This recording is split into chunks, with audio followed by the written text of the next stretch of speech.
Cek. Bismillahirrahmanirrahim. Assalamualaikum warahmatullahi wabarakatuh.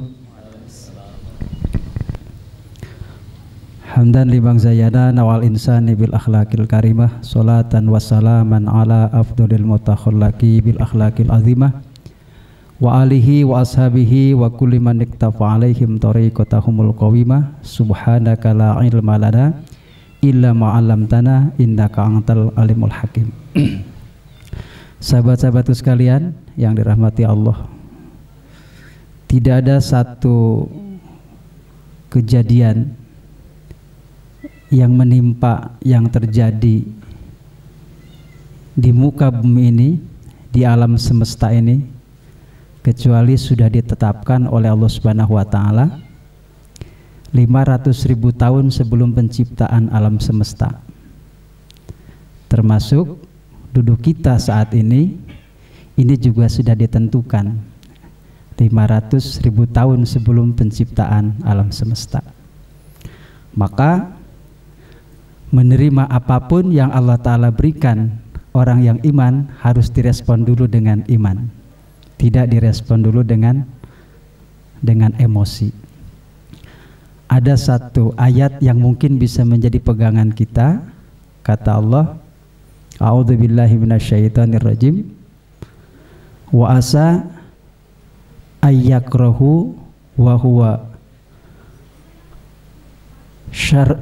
khairul lakum wa asa an tuhibbu wa huwa syarrul lakum wallahu ya'lamu bima ta'malun. Bisa jadi sesuatu itu kau membencinya, tetapi itu adalah baik untukmu. Bisa jadi sesuatu itu kau cintai tetapi buruk untukmu gitu. Allah lebih tahu daripada kamu tidak mengetahuinya. Allah lebih tahu daripada kamu yang tidak mengetahuinya. Jadi teman-teman sekalian, kalau sekarang ya, mudah-mudahan ini adalah sebuah permainan, sebuah gambaran yang sudah dipampangkan kepada kita tentang hasil, namanya permainan. Ya, kita mengidolakan 02. Dan ternyata saat ini mungkin dari permainan sementara kita kalah sementara karena belum real count gitu ya. Yang mudah-mudahan endingnya nanti menghasilkan apa yang kita inginkan. Ya, tetapi kalau memang itu yang terjadi sebaliknya, ya itulah memang takdir Allah Ta'ala yang sedang berpihak. Karena harus disadari takdir itu tidak selalu baik, ya enggak? Dalam rangkaian rukun iman itu, takdir itu tidak selalu takdir baik. Rukun iman yang keenam itu antuk mina bil qadari, kamu yakin kepada takdir khairihi wa syarrihi minallah. Baik itu menimpa baik, baik itu menimpa sesuatu yang buruk, semuanya dari Allah Ta'ala gitu. Nah, cuman kadangkala apa yang kita inginkan harus terwujud sesuai dengan keinginan kita kan. Saya yakin Allah Ta'ala punya skenario lain terhadap apapun yang nanti akan menimpa pada diri kita.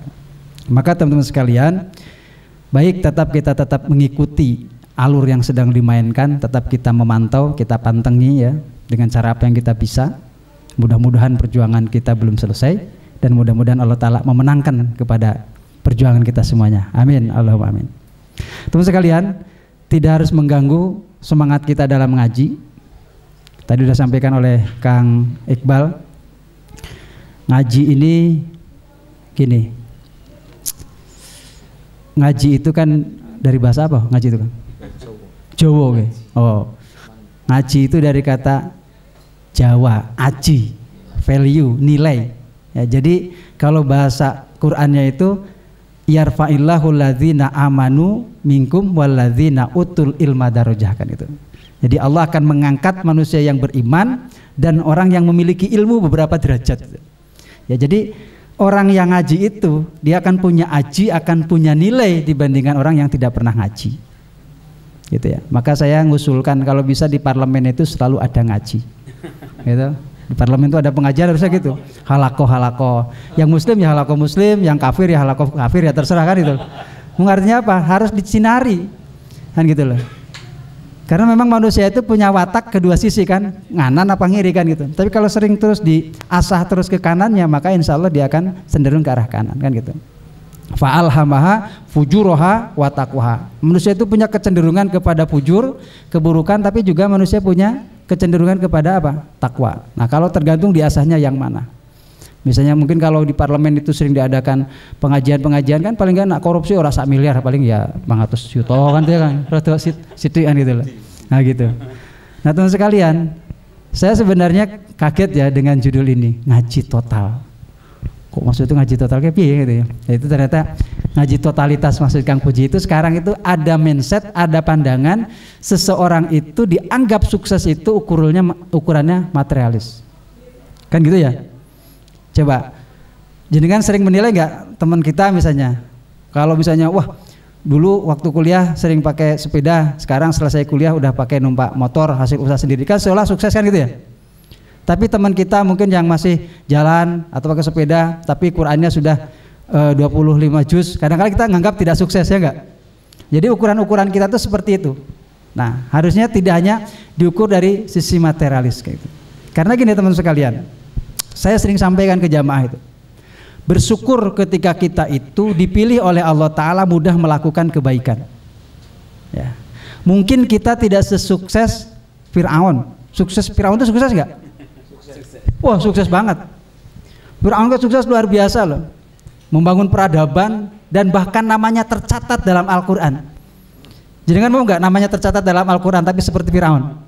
Ya kan nggak mau gitu ya. Jadi dari sisi kedudukan, kekuasaan, wow luar biasa, sukses Fir'aun. Tapi ternyata kekuasaan Fir'aun itu tidak bisa menembus mendapatkan hidayah Allah Ta'ala, ya enggak? Ya mungkin jenengan maaf-maaf saja, sekarang ya mudah-mudahan ya kesana sini ngelamar kerjaan nggak diterima kalau yang sudah lulus kan gitu loh. Atau misalnya garap skripsi orang rampung-rampung kan gitu loh. Ustaz, oh, belum? Dijawab langsung. Ya ada. Sudah. Nanti insya Allah mungkin kita lanjutkan. baru pengantar. Oh, berarti. Oh ya, nunggu Sultan ini. Nah, sehingga teman-teman sekalian, kalau kita melihat lagi coba Korun itu sukses nggak? Sukses nggak? Sukses. Sepakat sukses. Mau nggak kita jadi Korun? Nama kita diabadikan dalam kitab suci dan dia orang yang sukses. Kan gitu loh. Mau nggak? Nggak mau. Kenapa? Padahal jujur, saya sering mengatakan ini yang saya renungan, maaf ya. Saya ketika di Raudhah itu yang membuat saya nangis itu, saya bukan ingat dengan dosa-dosa. Wah, kayak ini orang dosa kan gitu loh. Terus terang, saya menangis di Raudhah itu bukan ingat dosa-dosa. Sedikit pun saya lupa dengan dosa-dosa saya. Tapi apa yang manteng dalam pikiran saya, ya Allah, aku hidup tidak semasa denganmu ya Rasulullah. Saya jauh tempatku di Nitian sana, kok bisa sampai ke sini yang jarak tempuh 10 sampai 11 jam. Pakai pesawat. Jarak sudah 1400 tahun yang lalu. Kenapa orang yang sejaman denganmu dan bahkan seturunan denganmu tidak beriman, misalnya kayak Abu Thalib, mencintai, menyayangi semasa, tapi aku dipilih. Kenapa sebabnya? Jawabannya setelah sholat isya. Ya, nantikan setelah yang satu ini. Kita dengarkan adzan dan kita akhir dulu. Insya Allah kita akan lanjutkan setelah sholat isya. Kepada beliau kami persilahkan. Oke, matur suwun Al Ustadz Iqbal.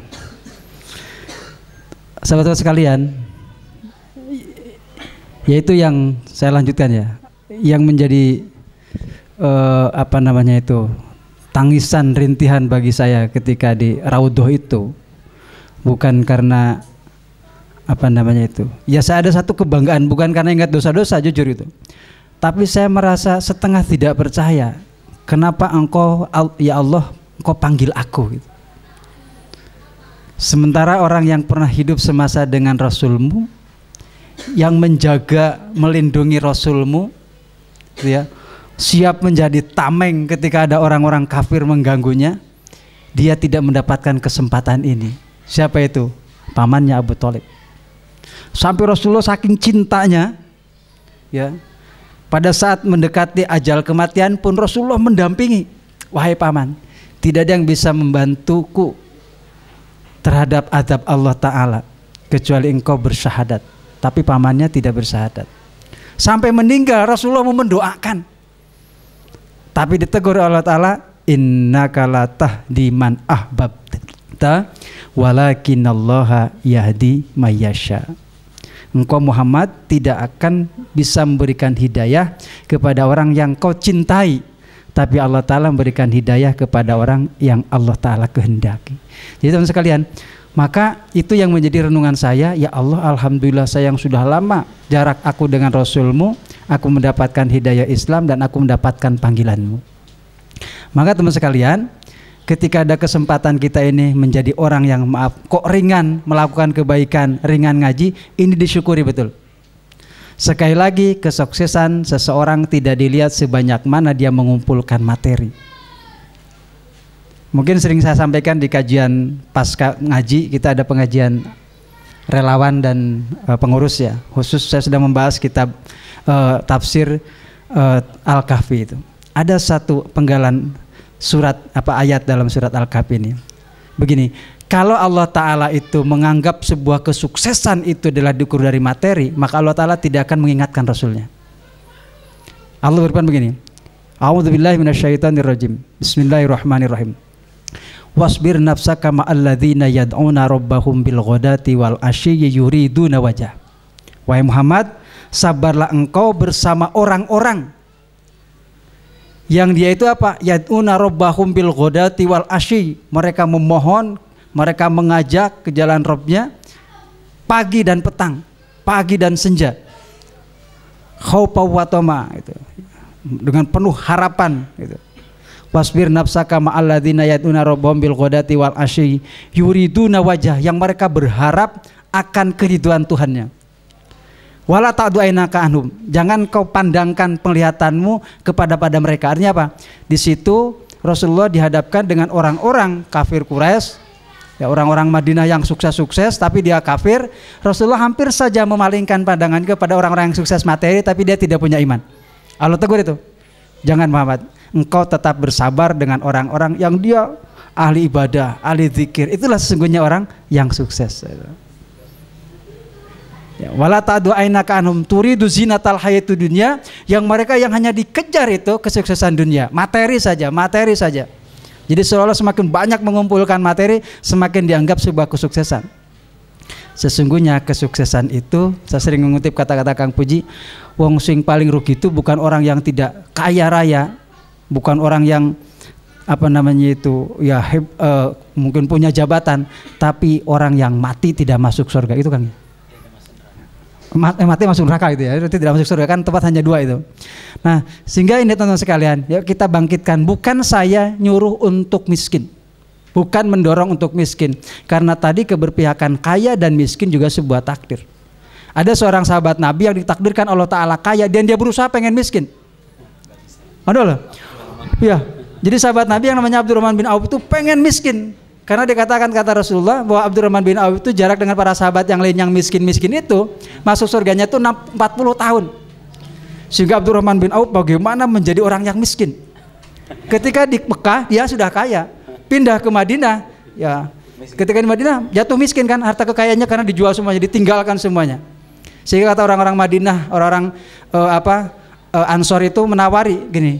Jadi Rasulullah itu perjuangannya menyatukan orang Ansor sama orang Muhajirin, dan orang Ansor ini luar biasa kerelaannya, sampai kalau misalnya punya harta, misalnya tanah 1 hektar dibagi 2, ya, punya uang misalnya berapa dibagi 2, punya istri lebih dari 1 bagi 2 gitu loh. Masya Allah, luar dicerai biasa. Dulu tapi ya? Dicerai dulu tapi ya cerai dulu ya. Nggak langsung dibagi 2, enggak, jadi bagi 2, artinya sampai segitunya. Maka ketika Abdurrahman bin Auf ditawarkan kepada dia tentang materi oleh orang sahabat Ansor, menolak. Tolong saya antarkan ke pasar Madinah itu. Ya, Abdurrahman bin Auf diantarkan ke pasar Madinah. Di situ dia mulai merintis bisnis lagi dan dia mulai tumbuh lagi, berkembang dan menjadi sukses. Sampai pada puncak kekayaannya, sekali waktu Madinah itu pernah seperti terjadi badai pasir. Aisyah mengatakan, ini apa yang terjadi? Oh, terjadi badai di Madinah. Ternyata ada yang ngasih tahu, Aisyah bukan, ini bukan badai, tetapi rombongannya Abdurrahman bin Auf datang dengan membawa perbekalan yang begitu banyak. Kalau sekarang itu mungkin berkontainer-kontainer. Ketika sampai di Madinah, orang rebutan, para saudagar pengen membeli bawaan yang dibawa oleh Abdurrahman bin Auf dari luar Madinah. Abdurrahman bin Auf ditawar, ada yang nawar, saya beli ini berani memberikan keuntungan sekian kali lipat, ada yang sampai 7 kali lipat, tidak ada yang berat. Terus Abdurrahman bin Auf semakin ada penawaran lebih tinggi, ditawarkan lebih tinggi. Siapa yang berani menawar lebih dari 700 kali lipat saya jual. Ternyata tidak ada yang berani. Sama Abdurrahman bin Auf, apa? Semua harta kekayaannya disedekahkan, karena sedekah itu bisa mengantarkan lipatan yang tak terbatas. Masya Allah. Masya Allah. Ya. Lalu apa yang terjadi teman sekalian? Ketika mendengarkan Abdurrahman bin Auf akan ada jarak dengan sahabat meninggal, masuk surga sampai 40 tahun, Abdurrahman bin Auf berusaha miskin. Terjadi pada satu peristiwa, Abdurrahman bin Auf saking pengen miskinnya itu, apa yang dilakukan? Berusaha membeli kurma-kurma paling jelek pada saat itu, dituku kabeh, pokoke tak tuku, sing yang bagus gak dibeli, yang jelek-jelek ditampung. Tujuannya apa? Supaya bangkrut. Tapi apa yang terjadi teman-teman sekalian? Terjadi pada saat itu luar biasa lagi, kurma sulit, dan ternyata kurma jelek itu bisa menjadi obat pada saat itu, dan kurma jelek mempunyai harga yang lebih mahal daripada kurma yang baik. Sukses lagi. Artinya apa teman-teman sekalian? Kaya miskin memang satu takdir. Ya, seperti Kang Puji ini angel, kon gawe miskin ke angel, tambah dadi tambah kaya terus ya. Nah, jadi artinya Allah sudah berpihak, memang ada ustadz yang takdirkan kaya, kalau saya cukup sajalah. Gitu ya. Pas-pasan, pas butuh ono gitu kan. Ini Masya Allah. Nah teman sekalian, sekali lagi mari kita menggiring ngaji ini, menggiring kita untuk sukses, tentunya sukses dunia dan sukses akhirat. Ada kata-kata bijak, kalau kau menandur padi, insya Allah akan tumbuh rumput. Tapi kalau menanam rumput, jangan harap tumbuh padi. Kamu menandur akhirat, saya yakin dunia akan kepegang. Tapi orang ngejar dunia, jangan harap akhirat kepegang. Itu saja pembuka dulu. Nanti saya lanjutkan. Kang Puji dulu selanjutnya. Masya Allah, luar biasa. Jazakumullah khairan katsira. Kami sampaikan kepada Ustadz Jaya yang telah memberikan pencerahan ya. Sedikit untuk saya sebelah. Ya, ini lebih jaya lagi nih ya, karena telah memberikan ilmu yang begitu luar biasa, sehingga kita mampu terbuka mindset kita yang awalnya sukses itu hanya sebatas harta kaya ya. Ternyata sukses itu sukses itu jalan hidup kita. Jadi kalau kita merasa sukses dengan apa yang kita yakini, itulah kesuksesan yang sejati. Tapi kalau orang kaya ya, tapi ternyata di akhirat tadi neraka ini ya ujungnya ya, itu enggak sukses ya kan. Artinya memang sukses itu kita kembalikan pada makna aslinya ya. An-najah itu apa ya? Seorang yang cerdas itu seperti apa? Orang yang benar-benar beruntung itu seperti apa ya? Qad aflahal mu'minun ya, alladzina hum fi sholatihim khashi'un dan lain sebagainya. Itu sukses itu seperti itu ya. Orang yang beruntung itu seperti itu. Maka silahkan teman-teman, telah dibuka mindsetnya. Ternyata kaya itu relatif ya, kesuksesan dalam material itu relatif ya. Tadi ada yang disebutkan Fir'aun, Abu Jahal dan lain sebagainya. Sehingga kita semuanya seharusnya menjadi seorang mukmin yang sukses dan juga kaya ya, dan juga berilmu. Maka kita ayo totalitas dalam mengaji. Maka langsung saja maudhu hasanah berikutnya dari Ustaz Puji Hartono, atau bisa disebut Kang Puji, pengasuh dari Pesantren Masyarakat Jogja. Dan beliau akan berbagi, beliau akan cerita banyak tentang bagaimana orang-orang kaya, orang-orang yang mungkin miskin secara dunia dididik, dijadikan satu semuanya dalam PMJ ya. Dan beliau akan cerita ternyata sukses itu ya tadi, orang yang tidak dirain kaya dia akan sukses dengan kekayaannya, dengan membantu yang lain. Orang yang ditadikan miskin banyak yang ya enggak, dia berusaha apapun ya tetap miskin. Cuman Masya Allah, kalau dia sudah bertakwa kepada Allah, Allah akan mencukupkannya. Dan nggak ada miskin ya Kang ya, adanya cukup. Allah mentakdirkan kaya dan cukup. Silahkan Ustaz. Assalamualaikum warahmatullahi wabarakatuh. Alhamdulillahirabbil alamin. Salawat dan salam semoga tercurah kepada uswah hasanah kita Nabiullah Muhammad sallallahu alaihi wasallam. Ustadz Jaya yang saya hormati, Kang Iqbal yang dirahmati Allah, teman-teman sekalian yang insya Allah pulang dari sini doa-doanya yang lama sekali belum dikabulkan akan dikabulkan oleh Allah. Allahumma amin. Allahumma amin. Sahabat sekalian, saya agak sedikit lemes ya karena kecurangan pemilu luar biasa. Dan baper banget Kang. Dan saya adalah tim sukses. Woi, Masya Allah. Sukses dunia, sukses akhirat ya Kang ya. Karena kalau nggak kalau enggak apa namanya curang aja enggak apa-apa, curangnya itu loh enggak raya emosi. Kang, Ya. tapi kayaknya sebelumnya diminta maju lagi, Kang. Oh iya. Nih teman-teman kayaknya kurang dimotivasi nih. Kayaknya karena Maju, Kang. Ya, tadi maju, Kang. melu lemes, Kang. Yang saya Real yang mau quick-countnya. maju saya doakan sukses dunia akhirat. Amin. Yo langsung maju semua. Yang mau maju saya doakan dapat ahwat yang di sana. Masya Allah. Amin. Saya Yang belum punya istri, suami, Kang. Saya memang cuma berharap anak teras dakwah ya dapat anak teras dakwah. Masya Allah. Jadi nyambung. Nyambung. Nanti kalau dia minta duit, kamu bacakan surat Yasin 83 ayat. Insya Allah dia tertidur ya. Dan tidak minta uang lagi. Tapi katanya wanita itu tetap butuh uang. Sahabatku yang minta Allah, tolong nanti ini dicari ayatnya. Ini ciri-ciri orang sukses ini. Ini saya dapat ayat ini dari Ustadz Abu Jibril. Ustadz Abu Jibril itu bapaknya Ustadz Israfil Mardotilah Al-Hafiz. Beliau adalah bagian daripada Majelis Mujahidin. Yang benar itu Majelis Mujahidin, nggak ada Majelis Mujahidin Indonesia, itu nggak ada. Kalau ada yang ngomong MMI, nah itu bukan orang MM. Ya, kalau yang benar itu Majelis Mujahidin. Sahabat kan Allah, ini nanti dicari ayatnya. Orang yang sukses itu innama ya'muru masajidallah. Sesungguhnya orang-orang yang sukses itu adalah orang-orang yang memakmurkan masjid-masjid Allah. Maka teman-teman kembali kepada masjid, kembali kepada musola, urusin. Sudah, nanti biarkan saja, Prabowo tetap akan menang, tenang aja. Kamu ngepel masjid nanti, pulang, ya toh, azan, pulang, kerjakan apa saja. Saya kedatangan seorang perempuan, ya kan, hutangnya 84 juta, lalu suaminya rodo kentir, gitu, anake yo penampilannya kayak artis darah nista, ya darah nista kan nggak ada toh, nah dan sebagainya. Itu ketemu saya, Bu, Pak, saya supaya bisa bayar hutang gimana? Makmurkan masjid Allah. Loh, saya perempuan, kamu deket musola toh? Iya. Dia ternyata setelah ketemu saya itu dia ngepel salah satu WC-nya. WC-nya kan ada 3. Nah, dia kalau jam habis subuh itu dia udah bawa apa, dipel terus selama 99 hari. Selama 99 hari itu lalu dia diambil sama seseorang ke Solo, dijadikan pembantu ngurusi ibunya orang kaya sekali, digaji 3.200.000 setiap bulan selama 6 tahun, dan sekarang dia sudah buat rumah sendiri, hutangnya sudah lunas. Tadi dia datang ke rumah saya, selama 6 tahun kan belum ketemu, wong main di telepon sama WA, dan saya nggak pernah nulis nomor HP-nya yang saya konsultasi itu.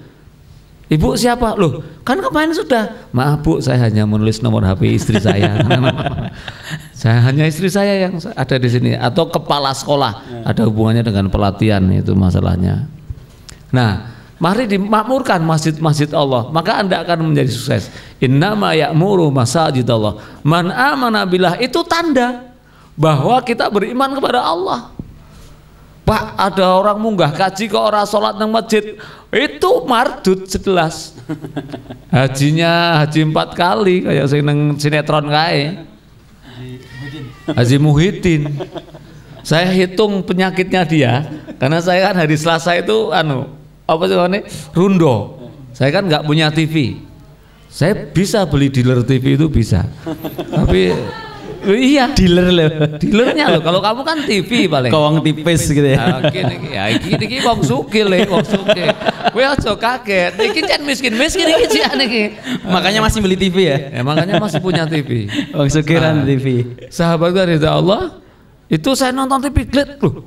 Masya Allah, saya hitung penyakitnya Haji Muhyiddin itu 10 kan. Haji 2 kali, penyakitnya 10. Iri, dengki, hasad, hasud, tamak, serakah, angku, sombong, takabur, dan riak. Itu penyakitnya. Tak jadikan materi. Tak jadikan materi, saya bawa ke Kalimantan Timur jadi uang. Itulah bakat sugih itu ya. itu.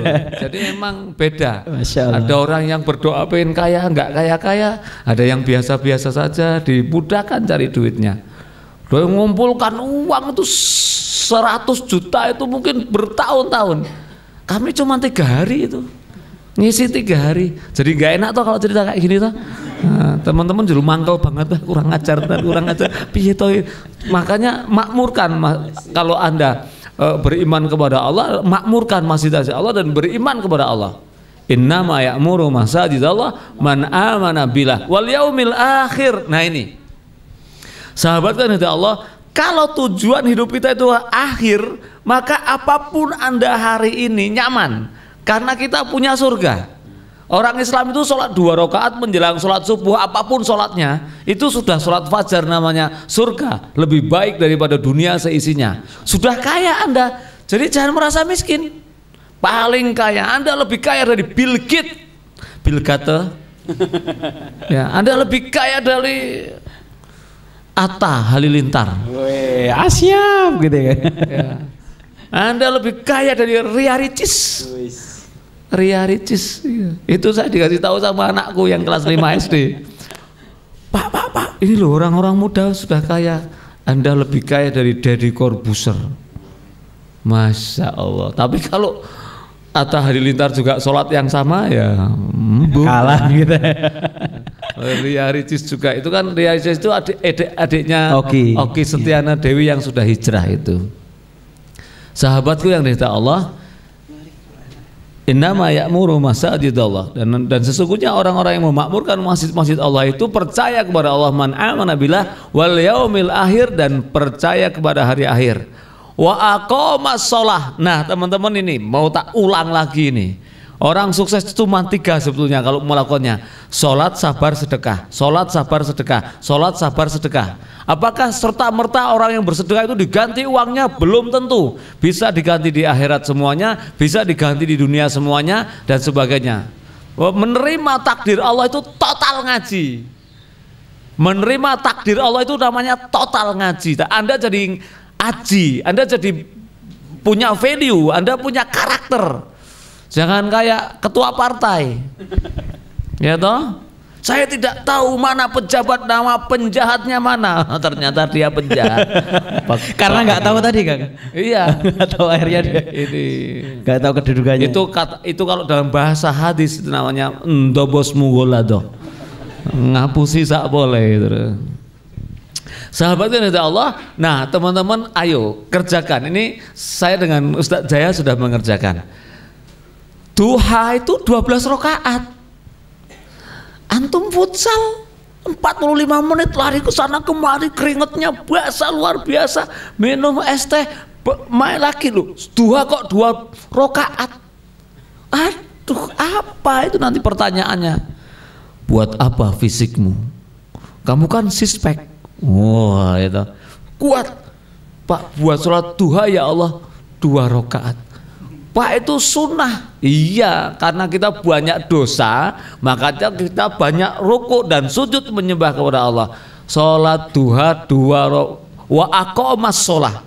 Sholat duha itu 12 rakaat. Loh, kenapa Pak? Iya, dicukupi oleh Allah segala urusan kita. 11 rakaat. Kalau sudah sholat duha, berdoa kepada Allah, ya Allah mudahkan saya sholat duhur berjamaah. Kalau sudah sholat duhur berjamaah, ya Allah mudahkan saya sholat asar berjamaah, maghrib berjamaah, isya berjamaah. Ya Allah bangunkan aku jam 3 pagi untuk sholat tahajud. Itu terus doa kita. Ngaji total ini, ngaji total. Itu doa kita. Kalau antum nggak doa, ya Allah, kemasukan barang haram saja kita sulit takbir sholat tahajud, itu sulit.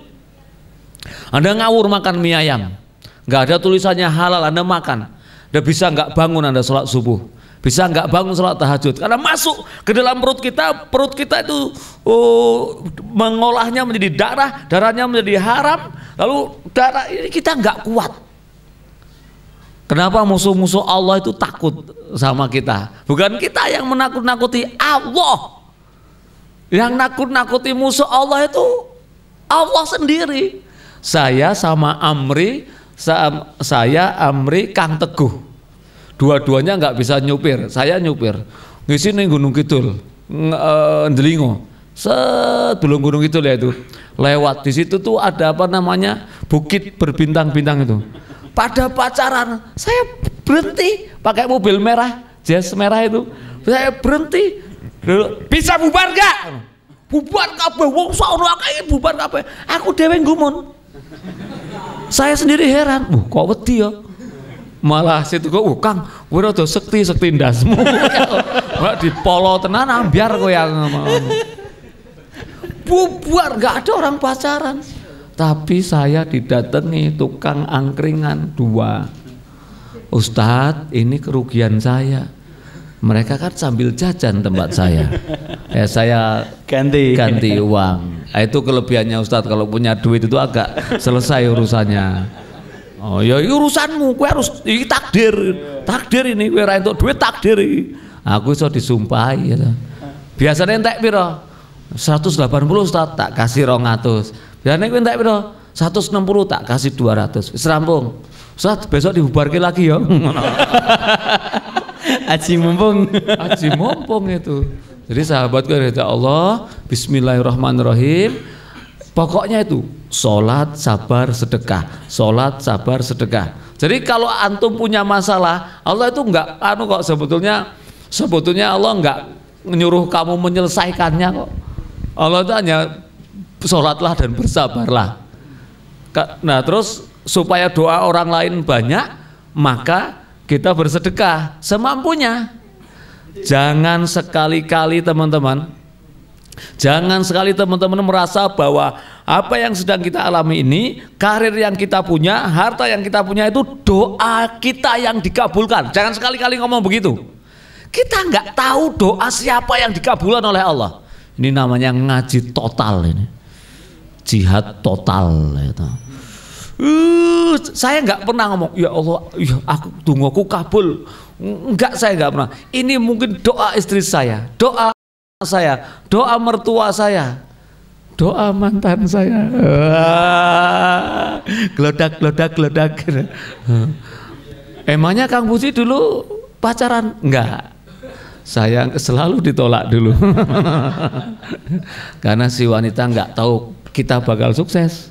Dan dia menghukumi itu awal-awalnya. Ya salahnya sendiri. Sekarang nyesel ya. Sekarang nyesel dia. Ya Allah. Ya. Wa aqamas shalah, tegakkan salat. Rabbi ja'alni muqimas sholati wa min dzurriyyati rabbana wa taqabbal du'a. Ini infirodi. Infirodi itu apa namanya? Pribadi banget. Ya Allah, jadikanlah saya, keluarga saya, orang-orang yang tegak menjalankan sholat dan kabulkan doa-doa saya. Ini pribadi banget. Quran surat Ibrahim ayat 40. Terus 41-nya, Rabbana firli wali walidayya walil mu'minina yauma yakumul hisab. Ini jamak. Ya Allah, ampunilah saya, kedua orang tua saya, dan mudahkanlah hisab seluruh manusia Islam di dunia. Mudahkanlah hisabnya. Innama ya'muru masajidallah man amana billah wal yaumil akhir wa aqama shalah wa ataz zakah. Nah, kalau belum mampu zakat, sedekah. Sedekah itu adalah nanti pada akhirnya bisa zakat. Kalau orang sedekah itu kan nanti mana kosot, dalam hadis riwayat Bukhari, mana kosot sodakotu mimmal, dan sedekah itu tidak akan mengurangi harta-harta kalian. Dalam hadis riwayat Baihaqi diceritakan, datangkanlah rezekimu dengan bersedekah. Itu jadi infak, sedekah, zakat. Awal-awalnya memang sedekah. Begitu kita banyak sedekah, maka kita dititipi uang banyak, baru kita bisa zakat. Innama ya'muru masajidallah man amana billah wal yaumil akhir wa aqama shalah wa ata zakah walam yahsya illallah. Dan kita tidak takut kepada siapapun kecuali kepada Allah. Jadi nggak takut ditangkap reserse, intel, polisi. Wah wes apal aku ndasku banyak wisan diduduki polisi. Wis apal aku, apal. Ojo wedi. Nek wedi mah diuyak-uyak. Nek ora wedi ya ditangkep. Oh ya ora apa-apa, bismillah. Arep piye meneh. Lah nanti kalau kita nggak punya karakter, saya sih Ustadz demokratis, saya itu netral. Netral tuh nggak jalan. Coba motormu netral, jalan nggak itu? Mobil Kang, yang bisa atren mobil. Nggak jalan, meneng wae pekok. Ya, orang harus berpihak. Ingat ketika Nabi Ibrahim dibakar itu, semut itu nyirami dia. Semut, nggak mungkin mati dia, nggak peduli. Yang penting dunia tahu kalau aku berpihak kepada Ibrahim. Ya kan? Selesai itu. Walam yahsya ilallah. Lalu ada cecak. Cecak itu niup-niup. Hei, cecak, ngapain kamu niup-niup? Itu api sudah berkobar. Biar tahu dunia itu saya berpihak kepada siapa. Jelas toh? Jelas, orang itu harus jelas berkarakter total jadi orang Islam. Jangan dulu saya berjenggot seperti ini tahun 93. Wah, kloro ati tenan. Aku nengangkring kan ono sing mbek. Bajigur. Miso aku. Arep tak lawan kanca kurung akeh. Ya ta? Itu saya ngomong tokoh aku mau meneng wae. Kapan wong ketemu aku tak sikat tenan. Itu. Tapi kan aku Pak Ustadz bisa mengendalikan diri. Wah, terkendali karo rada mangkel gitu. Sahabat kan ya Allah. Jadi nanti orang-orang seperti ini innama ya'muru wasajidallah man amana billah wal yaumil akhir wa aqama shalah wa ata zakat wa lam yahsha illallah fa asa ulaika ayyakunu minal muhtadin. Orang-orang seperti insya Allah mendapat petunjuk dari Allah. Nah, kita itu mendapat petunjuk dari Allah dan kita minta petunjuk dari Allah setiap hari. Kalau antum bisa sholat tahajud, doa, sholat duhur itu doa. Nek iso tangi sholat duha, minta sholat selanjutnya itu diminta, jangan nggak diminta. Wa may yattaqillaha yaj'alahu makhraja. Barang siapa yang bertakwa kepada Allah maka bagimu jalan keluar. Wa yarzuqhu min haitsu la yahtasib. Dan Allah akan memberi rezeki dari tempat yang tidak disangka-sangka. Tempat yang tidak disangka-sangka itu diminta. Ya Allah berikan. Ya Allah gaji saya 3.800.000 ya Allah. Pengeluaran saya 5 juta ya Allah. Masih kurang ya Allah. Beri saya rezeki dari tempat yang tidak disangka-sangka. Dan aku ya Allah tidak mengatur engkau membagi rezeki kepada hambanya. Total. Ya toh? Antum tak doakan, tenang. Insya Allah istrimu ahwat besok. Tenang lah, wis ora pusing. Karena kalau nggak ada doa dari Pak Ustadz, kamu kadang-kadang nanti karena ada LGBT. Ya, ada orang kendir itu namanya GN itu. Aku menyebut namanya itu harap muntah. Jadi itu ketua salah satu partai itu ngomong, wah ini nggak boleh, poligami nggak boleh, ini boleh. Wah, dikiranya dia mau jadi. Sahabat Tuhan kata Allah, wes bismillah ya. Teman-teman ngaji terus ke sini. Sholat maghrib di sekitar sini, di sekitar masjid kita ini, sehingga habis maghrib langsung ke sininya nggak terlambat. Nggak terlambat. Harus tertib. Ya toh? Sehingga ini nanti habis sisa kita terusan enggak apa-apa. Supaya kita tidak berkhianat dengan waktu. Katanya kajiannya Rabu habis maghrib sampai Isya diteruskan. Tadi Ustadz Jaya baru 7 menit. Allahu Akbar, Allahu Akbar. Isya kae. Hurung. Jumlahnya muni mikir. Sekarang kita nggak punya tempat untuk berbuat jahat. Nggak punya. Semuanya direkam. Ini nanti saya udah mati, baru ini rekaman saya viral. Kalau saya masih hidup biasa-biasa aja. Nanti kalau saya sudah mati baru, Kang Puji meninggal. Tapi saya ada rencana 2024 mau nyalon DPD saya. Jadi senator. Amin. Supaya saya mau memperjuangkan teras dakwah. Alhamdulillah. Biar masuk ke APBD.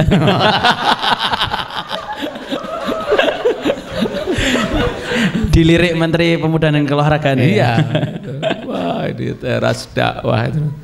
Dan nanti mereka yang mau nikah itu kita support. Saya kan paling biasanya ini ada yang mau nikah Biasanya saya tuh kalau ngisi di sini, kalau ada yang mau nikah tak kasih uang 1 juta biasanya. Silahkan ayo bersemangat. Maaf. Ini ternyata nggak cukup, jadi nggak enak saya kurang ini. Jadi besok kalau materinya pengisinya Kang Puji lagi persiapkan. Ini mau 500.000 mau sudah deh. Kalau 500.000 mau tak kasihkan dia. Mana yang mau nikah?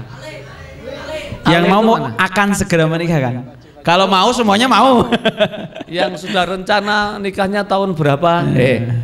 April. Mana? Sini. Masya Allah. Le, sini Le. Alhamdulillah. Awas. Wah. Alhamdulillah. Ini hikmahnya ngaji total ya. Masya Allah. Hikmahnya ngaji ada total. yang mau sama kamu. Masya Allah. Jangan buka kartu loh Kang. Ya.